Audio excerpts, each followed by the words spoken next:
Paano malalaman kung saang mobile phone nakalagin ang iyong Facebook account at paano ito i-remove? Okay guys, punta lang kayo sa inyong Facebook application. Lagin nyo lang yung account nyo at pag nandito na kayo sa inyong Facebook homepage, tap nyo itong 3 line na nasa kanan taas na bahagi at punta kayo ng Settings and Privacy. Tapos punta kayo ng Settings.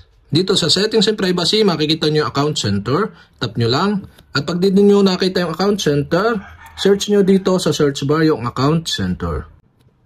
At once na makita nyo yung Account Center, tap nyo. At dito sa Account Center, dito sa Account Settings, makikita nyo yung Password and Security, tap nyo lang. At sa Password and Security, dito sa Security Check section, makikita nyo yung Where You Log In. Okay, tap nyo yan. At dito makikita nyo kung saan kayo nakalagin. So nakalagin tayo sa Oppo Reno 7 5G na mobile phone. So ito siya. So meron pang plus 13 more. So tap natin. At ayan na nga guys, makikita nyo dito yung information ng account login activity nyo. So login on other device. So nakalagin din daw tayo dito sa Oppo Reno 7 5G, iPhone XR, Oppo A5s, tapos dito sa iba pa.